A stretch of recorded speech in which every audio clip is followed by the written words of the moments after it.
So I want to talk a little bit about the song that Richard sang. So can we go back to that slide? The kids were getting closer and closer and closer, so I want to switch it around.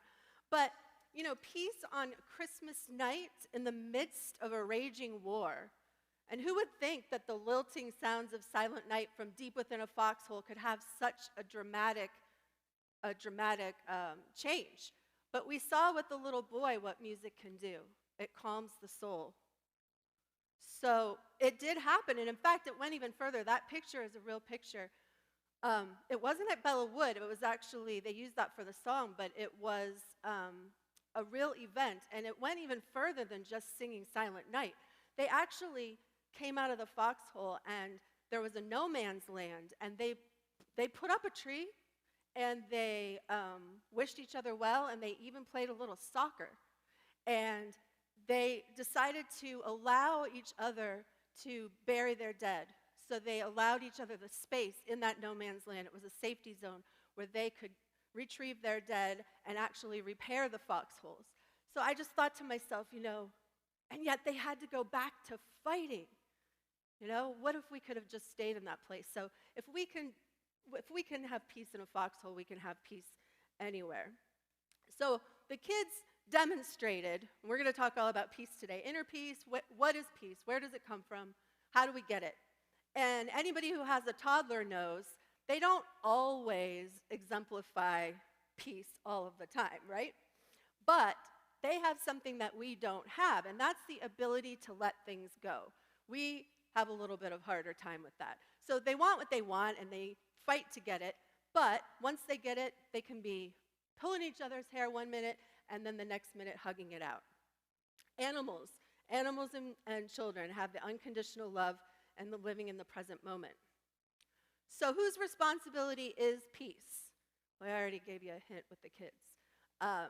It comes and it starts from within. Pema Chodron, who's the author of Practicing Peace in Times of War, writes, and you don't have to say it with me, it's a long quote, but I wanted you to be able to see it. Peace, like happiness, is an inside job. It's not about them, it's about us. You and me and what's going on inside our heads and inside our hearts.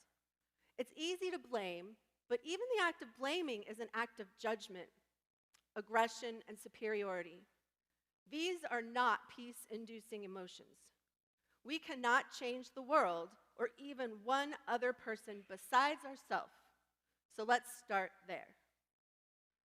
You mean we can't change even one person? Can you think of one person you might want to change? We know that we can't, and yet why do we try so hard? And I don't even think that we're trying to necessarily change people, but we are trying to change their minds if we really drill down to it. We don't want to necessarily reign superiority of our intelligence over them, but we really believe what we believe.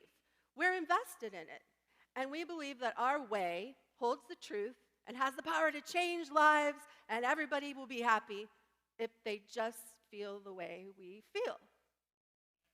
Amen. WWAD. What would a Tiba do?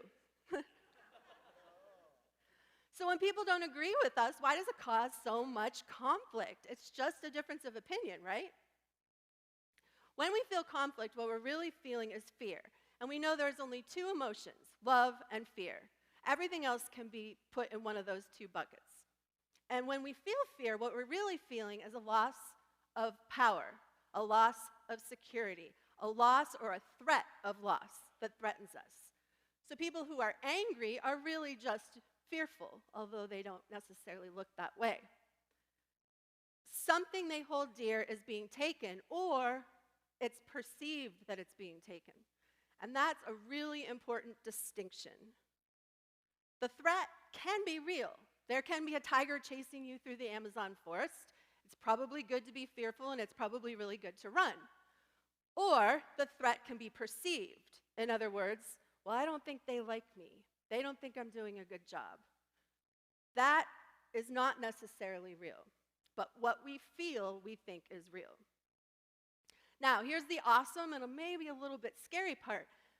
Very few things are actually objectively real. Let that sink in. Gravity is, hopefully, we're not going to float up. But we are each having a unique experience right at this moment with this talk and in this room. Our perceptions are driving our experience. And what happens is, when we're in an experience, we're filtering that through a personal lens of what's happened to us in the past, maybe what our parents thought of us, if we were bullied, how we feel about the world. And so we're creating our own reality. And yet we're sitting next to people thinking they're experiencing the same thing. And they're not. They're experiencing their own. Now, I had the very first taste of this when I worked at Borders in Syracuse. And hadn't found unity yet. My mom actually called me and said, "Oh my goodness, there's a church that believes what you've been saying since you were 7 years old. That's crazy." And so I found unity after that. But I was working for a boss who was very intimidating. I lived in Syracuse and I had a store, and my really good friend also had a store. And we had the same boss. And so she was very intimidating to me. And she kind of led by fear. She was very sarcastic. And so I found myself shrinking down every time I saw her. And I would be so scared. And then I would start making mistakes and flubbing up. And it's like she fed on that energy. And one day I realized that my friend, who wasn't really a better manager than me, had a great relationship with her. It was like it just went over her head. And I thought, now wait a minute. Is it possible that that's the same boss and it's me who's dictating the narrative of this experience? And I thought, wow, this is really powerful. And I thought that I had solved the entire world's problem and I was going to go on to be this famous person. And then I found unity and I realized it was already there. So my mind was pretty much blown. And we know now, unity principle number 3, thoughts in mind reproduce after their kind. And that shifting those negative thoughts can definitely elicit change. As you become more aware of your thoughts, however, you begin to realize you hear this and then there's someone listening. So now it's time to talk about the voices in our head. Who else has them? Please say it's not just me. Please. Right. That voice. The voice that tells you you're not good enough, the voice who compares you to everybody else, the voice who questions your decisions, that voice. And did you ever notice that once you latch onto that voice or it becomes really audible on any particular day, that things just snowball downhill? It's like you could be having a good day, and as those thoughts reproduce, suddenly you're not doing well, and you know, they were right. Well, who's they? Who's the they that's right? Well, the they is everyone outside of God who has a hand in creating your belief system about yourself, including you. You see, we're these perfect souls that were created in the image and likeness of God. But in order to experience the vastness of that love, we had to separate from God and come to the earth plane to play the game of being human. So our little soul decides to come to earth, and in my belief system, I do believe in soul contracts, that we choose experiences that we want to work through in our incarnation. So rather than just booking the earth cruise, if you were me, I would have signed up for Bullied Bingo, and I definitely bought tickets to the Cancer Carousel. Now, maybe you chose the Financial Fiasco Flamenco dance class, or Depression Darts tournament, which could get very dangerous. And I think it's safe to say that every single one of us has tickets to the Judging Mothers Jamboree, where everyone's a critic. It's the longest running show in history. So we leave the splendor of heaven where we only know love, and we come down, and these days, the first days we meet are our parents. And hopefully they love us, but what we don't realize at the time is that they have theys of their own. So generationally, they've been taught what to think about themselves, and so they have the purest intentions, but maybe they're passing on things that are not the truth of who we really are. Returning to peace requires that we're able to discern the theys from the still small voice that is that God self and the essence of who we are. I've been spending more time in prayer and meditation lately because my voice has been running rampant. It's the most busy time of the year for a music director, and so that voice has just been running its mouth. So I thought, okay, I'm going to deepen my connection with God in my meditation practice. So I've been definitely more in meditation, and what I was able to figure out is that that voice just wants to be heard. It was banging on the inside of my head going, I just want to be safe, I want to be loved. And so when I was able to hear that and take validation, instead of having to take validation from outside to make sure that I'm okay, I started to be able to hear the voice inside letting me know that I am okay. But it takes constant vigilance, and that's what we're going to learn today. We have the creative power, but we have to be aware. We are living in a very different time from when most of us grew up, right? So now with the advent of the internet and Facebook, if anything happens in the world, we immediately get a notification from Twitter. If somebody you babysat in Alaska when you lived there in the 80s gets married, you immediately see pictures on your Facebook feed of real-time wedding photos. And it can be really easy to want to compare ourselves to what we're seeing on Facebook. But that is not necessarily reality. In fact, most of the time what we're seeing is not reality. We need to tread lightly. We live in an open source world now where news is shared by anyone, and we put our best face forward on Facebook, filters and all. And I told this at the first service. April will remember. I had gotten a new phone, and I was like, man, this phone is taking the most amazing pictures, right? I'm looking really good these days. I was like, I'm looking like I'm aging backwards. This is wonderful. I'm living the good life. So April and I, we were one day taking selfies, and we're like, this is amazing. So I go to Thanksgiving dinner, and my cousin and I are taking pictures, and she looks at me and she goes, you know we don't look like that. And I said, what do you mean we don't look like that? She goes, look at that picture. You know we don't look like that. I was like, no, I totally think we look like that. For months I thought we looked like that. Well, she said, you must have a beauty filter on your phone. What's a beauty filter? It's not Snapchat. I'm not trying to manipulate it, but there, in fact, it was. And I had to go to April. I have to say, in retrospect, when I look at some of those pictures, not only don't I have wrinkles, but I almost look like a plastic doll. But in my mind, I was like, I'm looking good. So we have to really be careful that what our mind wants to see truth, right? So what we see, it wants to believe. I'm not bashing social media. It's a wonderful way to stay connected and to keep up with family and friends, but we just can't rely on it for objective reality. The answer isn't to be jaded and assume the worst, but to work diligently to create our own peace through our perceptions. So hold your thumb out.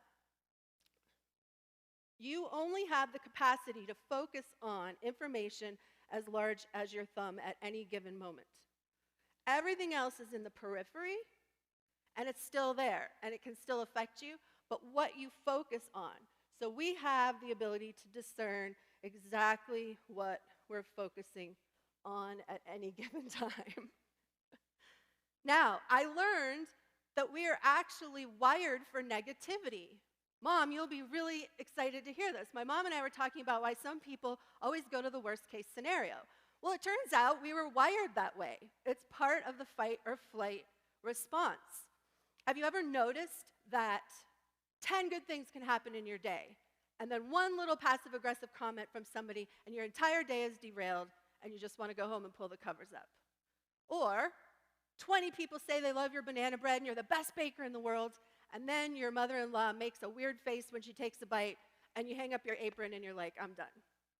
Why does that happen to anybody else? Yeah, exactly. I thought I was just a negative Nancy, but we can release a little bit in knowing that we actually have to overcome how we were wired, because it's something called negativity bias. It turns out it's part of the human condition. In 2001, psychologists Paul Rosen and Edward Roseman theorized that we give greater weight to the negative than the positive. From an evolutionary standpoint, our survival depended on it. Basically, it was a way for our ancestors to stay really guarded about everything going on around them. like a dark alley might be to us today, but it was jaguars and such. So we are wired to not be complacent and rest on our laurels and assume that everything was working in our favor. It helped them survive. And a lot of research has been done on this. They actually looked at babies' brains, and within 4 months of being born, they start to show signs of negativity bias. So whereas they're in the beginning paying attention to mom's smile, they eventually start being their brains are more active, like with the startle reflex. So they also did a study with adults where they showed images of neutral images, positive images, and negative. And it spikes all the way up when we see a negative image. So you might think, well, there's nothing I can do. I'm just gonna, what's the saying? Prepare for the worst. What is that saying? Expect the best, but prepare for the worst? No, that sounds too optimistic. I can't remember the saying, but it basically tells you, always be thinking about the worst case scenario, but then when it doesn't happen, yay, surprise. But don't think about the best case scenario because you're gonna get surprised. Well, there is hope. There is a way to change our brain's negativity bias. And just like what we're talking about, where we focus, we have to be vigilant with our thoughts and where our energy goes. In order for a positive memory to take root in our long-term memory, we have to hold it in our conscious awareness for 10 to 20 seconds. Now, this makes sense to me because I completely ruminate over something that somebody says against me for like 48 hours. So I have completely indoctrinated it into my very cells. So I'm now giving you permission to go ahead and take the compliment and just keep telling yourself that compliment over and over and over. That's right, I'm the best baker in the whole world. And that, for 10 to 20 seconds, will lock that into your long-term memory. And eventually, we can switch to where we're seeing the positive. The brain sees what it wants to see. And it's a pretty amazing thing. So if you decide that you want to buy a car, and maybe you're looking at a Honda CR-V, what do you suddenly see everywhere? Right. So why not just assume everybody loves you? That's what my friend did. I mean, I bore witness to, she could be kind of annoying. Gosh, I hope she's not watching. she could be a lot, what you'd say extra. And I would see people kind of get a little turned off, but it just completely was not in her realm of experience. She walked in and owned a room, and still does, as if everybody loved her. And I can tell you, almost to a person, by the time they left, they did love her. And I thought, it's not witchcraft. She is choosing how she is viewing the feedback she's getting and probably showing up with them in a more loving way. So, who wants a visual? Yay. Let's do some yoga.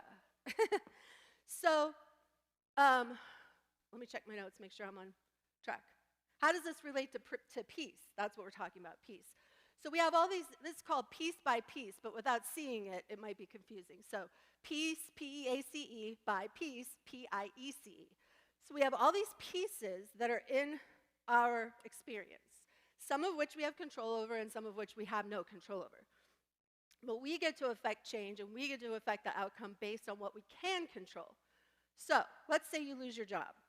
That's a real thing that could happen. Then you go home and tell your partner you lost the job, and they say, how could you do this? I told you not to get into that company. They're not a stable company. Well, because your father, you always felt judged by your father, you immediately start playing the tape that says, oh my gosh, they're right. How could I do this? Your friend calls you and says, well, my company is hiring. I can get you a job interview. You'd be perfect. But because of the inner programming and how you feel about yourself, you reluctantly say that you'll go to the interview, but the whole way you're thinking, I'm not going to get the job, I'm not going to get the job. And guess what? You don't get the job. So what's happened? Momentum. Energetic momentum. It takes just the energy of one domino, or in our case, yoga block, to carry that negative belief and that negative situation all the way through to the action of sabotaging the interview. So let me back this up. Do we have any choice in the matter? Can we do anything about it? Well, the answer is yes. We still lose our job. We still go home and our partner still says what they say because can we control anybody? No. Here is the point of power. We might start to think, well, my dad really judged me and I'm nothing, but we can stop in that moment. We can remove that piece that is unlike peace. And what happens? We stop the energy. It's called a pattern interrupt. We have the power to stop the energy in its tracks. And what you see now is a space. And we can fill that space with love. We can fill that space with the breath, the time to gather ourselves and remember who we are at our core. So we can also do it in conflict, actually. We can do it with conflict with other people. So say we go to the grocery store and we see a friend we haven't seen. We're exhausted, but we decide to talk. She says something extremely offensive that you just cannot believe. You think, I cannot believe she said that. What is she thinking? So you retort back, and she is hurt, can't believe you said what you said, and the friendship is compromised. What happens? Energy. However, again, we see her at the store, we're tired, but we decide to talk. She says something that we disagree with. This time, we don't react, and we say, wow, she thinks about that differently. Because we can't change people, and we interrupt the pattern, keeping our friendship intact. Dominoes, my friend. Thank you. That came to me in my sleep. I was going to use real dominoes, but that would have been pretty scary, and luckily my mom thought of the yoga blocks. So the point of power is in the present. We can pattern interrupt at any time. And now, yes, peace is really our responsibility, but it doesn't let us completely off the hook from being a good human, because we can help facilitate peace outside of ourselves. According to Pema Chodron, again, it's the hardening of the heart, the constriction in the face of fear that causes well-meaning, loving people to act in ways that are unlike the truth of who they are. When we hold tightly to our views, we're hardening our heart against the uneasiness that we feel. Again, that goes to the fear. What's being taken from me? So the slide, this quote from Pema says, what I'm advocating here is something that requires courage, the courage to have a change of heart. This requires courage because when we don't do the habitual thing, hardening our heart and holding tightly to certain views, then we're left with the underlying uneasiness that we were trying to get away from. This is the real work of the peacemaker, to find the soft spot and the tenderness in that very uneasy place and stay with it. If we can stay with the soft spot and stay with a tender heart, then we are cultivating the seeds of peace. But it's scary to have a tender heart, right? Because if we have a tender heart, then what can happen? We can get hurt. It can get broken. It can get bruised and damaged. But our strength lies in our vulnerability. We were talking at first service, and Diane brought up a situation where a parent at Children's Healthcare, and parents are under the most stress when their children are sick. And so they had a rule that they weren't going to let parents abuse or swear at them. And this one particular mom was just really not handling herself well. And so it eventually made its way to Diane's desk. And what she finally was able to get this woman to show is what was really going on. I can't remember all the details, but she was a single mom, someone had cancer, she had a special needs child. And so all that anger was really fear. Her heart was constricting. And by Diane being able to peel off those layers and then say that to the staff, the strength was in the vulnerability. They were able to step into that woman's shoes and show compassion. Now, we have some tools to cultivating peace, and we've talked a little bit about them, but we'll just go in order. The first is to get still every single day. Now, getting still does not mean binging on Netflix. It does certainly not mean scrolling scrolling on Facebook, which is definitely not peaceful. It means actively disengaging and getting still. Now, what happens is we're left with our thoughts, and that can be a scary place. I know, for me it can be a scary place. But don't try to stop the thoughts. Remember, you can discern where to put your focus, where to put your energy, and whether or not to focus on any one particular thought. But you don't have to be afraid of them. And in fact, you may glean some lesson or positive thing from the thoughts that are coming through. Number 2, stay rooted in the present. We learn this from the kids and from our pets. Now, when I was in treatment, I was really happy. And I remember one day my mom saying, "Are you okay?" Because I was just giggling all the time. And I thought, I don't know, am I okay? And what I realized is that I was living exclusively in the present moment. I could not think about everything that was going on. And so that is where the gift of, they say the gift of the present, that's exactly what it is. So if I was playing with my dog, I was only playing with the dog. If I was with Carla's children, my soul children, everything else faded away. Thich Nhat Hanh has a quote that illustrates the power of the present beautifully. He says, "In your very planning, you are sowing the seeds of disappointment. In your very worrying about the future, you are wasting the present. And slowly, it becomes your second nature to worry about the future. So when the future comes, it will come as the present. And because of your habit of worrying about the future, you will waste that moment also in worrying. Live intensely and totally now, because the next moment will be born out of this moment. And if you have lived it totally and joyously, you can be certain that the next moment will bring more blessings and more joy." Yeah, you can take a picture if you want. Whenever you find yourself having feelings unlike peace, again, we have the ability to remove those pieces that are unlike peace.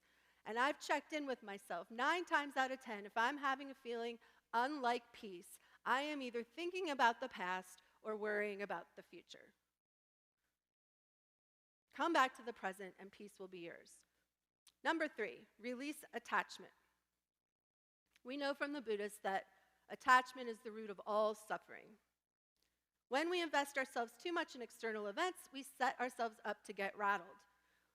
I don't know about you, but I will sometimes carry around the things and the burdens and the things that people have said about me so that I can unpack them whenever I feel like revisiting that again.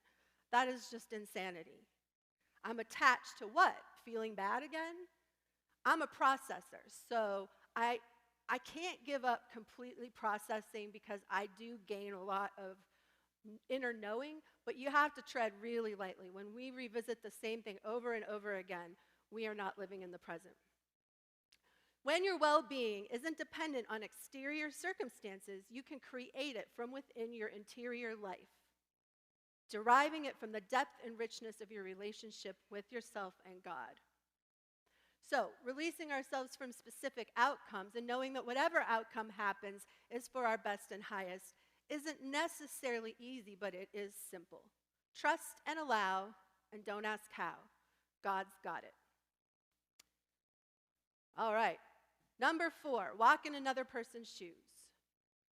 Like Diane's example, we can't really know what's going on with somebody until we walk in their shoes, or we're willing to walk in their shoes. And what that takes from the other person is vulnerability. So both sides have to be willing. And a lot of times when judgment comes, it's because we're judging. If I'm judging you for blowing your nose right now, I'm really judging myself. So peace starts from within, but when we feel something unlike peace with another, it's because they're a mirror for us. But when we put ourselves in their shoes, and if they are willing to really shed light on what is really going on and drop the mask, drop the beauty filter that says they're smooth as can be, there is real power there. Finally, remove any pieces like peace. Go back to our dominoes.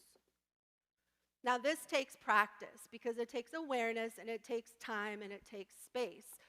We're creating the space. So when we just get stuck, or not stuck, when we have the momentum of life and we're not cognizant of what's going on, that's when the momentum can just keep going. So we have to be really willing to stop and say, what piece am I going to remove that's within my control that will restore peace to me and hopefully peace to someone else? And that's the pattern interrupt. So when we remove those pieces, we create space. Space to breathe, space to listen, and space to love. In that space, we can plant the seeds of peace in the fertile soil of our tender, open hearts. As we water the seeds with compassion and understanding for ourselves and those we come in contact with, the seeds begin to take root and begin to grow. Our heart, though still tender, now feels strong, no longer hardened against the uneasiness of the unknown it once felt. It allows peace to flourish, and the world becomes a little better. Thank you.